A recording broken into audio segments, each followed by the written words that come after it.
Good day mga ka-sports natin dyan. Narito na naman nga tayo sa ating favorite item kung saan nga mga ka-sports meron na naman isang volleyball player na nagmamaganda, feeling superstar at feeling sikat.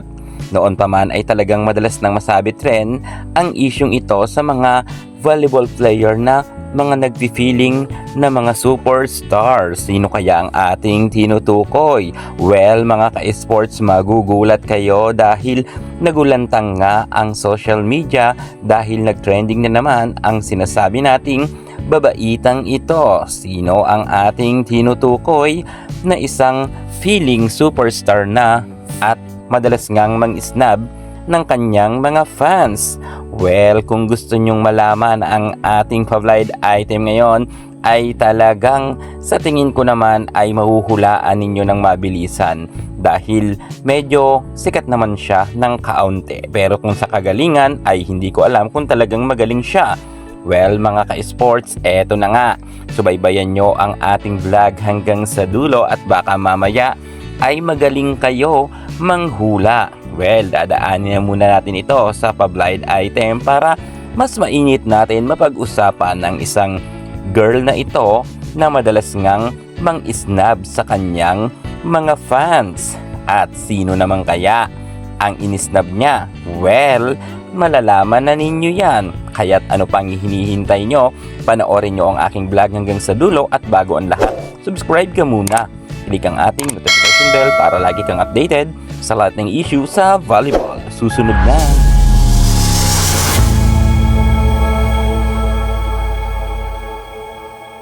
At bago muna natin puntahan ang ating favorite item, madalas ngang kinaiinisan ninyo itong si Erica Santos sa kanyang pagsaswag.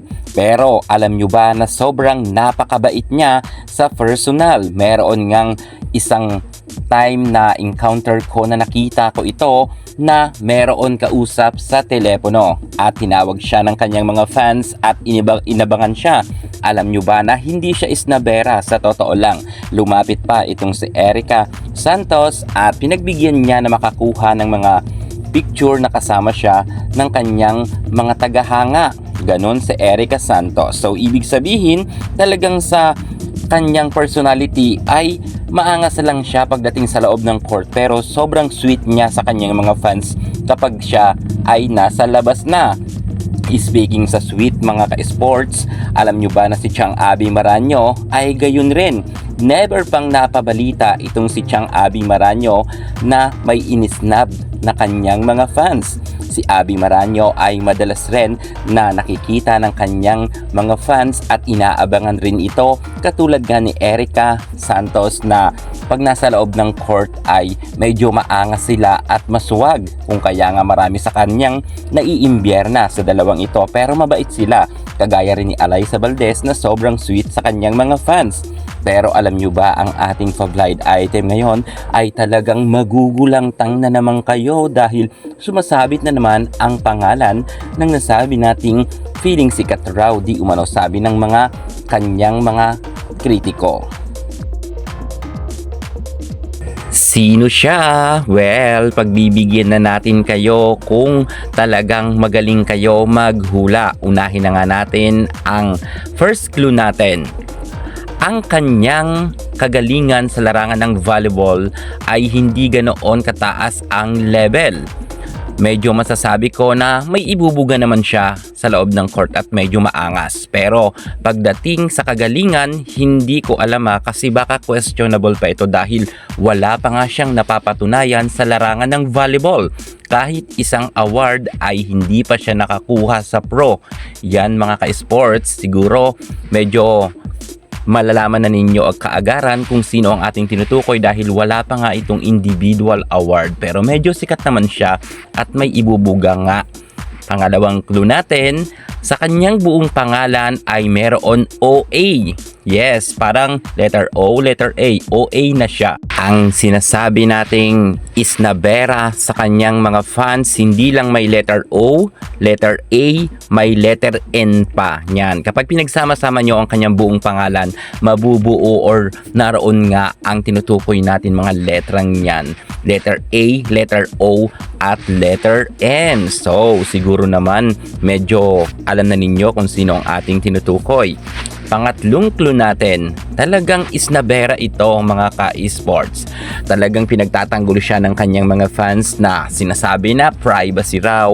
Pero kung mapapansin nga natin, ang iba naman mga volleyball player ay talagang hindi naman ganito ang kanilang nagiging asal. Talagang sila ay medyo kumakaway, ngumingiti kapag may tumatawag sa kanya. Pero itong tinutukoy nating volleyball player na ito ay talagang madalas nga rin masabi talaga ang kanyang pangalan sa Isnabera issue na yan. So, yan ang ating pangatlong clue. Madalas nga siyang maging topic ng mga usap-usapan na Isnabera talaga. At pang-apat na clue, ng panahon niya sa collegiate ay galing nga siya sa isang team na sikat or kilala talaga. At pagdating nga sa kanyang karera naman sa pro ay medyo sikat pa rin ang kanyang napuntahan na team. Pero syempre, hindi naman siya ang nagpasikat doon sa team dahil meron nga silang buhatera na superstar din. So, ibig kong sabihin, hindi talaga siya ang rason kung bakit sumikat ang isang team na kanyang kinabibilangan sa kasalukuyan. So, siguro naman mga ka-sports, may naiisip na kayo kung sino ang tinutukoy nating volleyball player na ito. Well, wala naman akong binanggit na pangalan, kaya bato-bato sa langit ang tamaan sa poll. Baka ikaw na yan. At ito pa mga karagdagan nating pa-clue.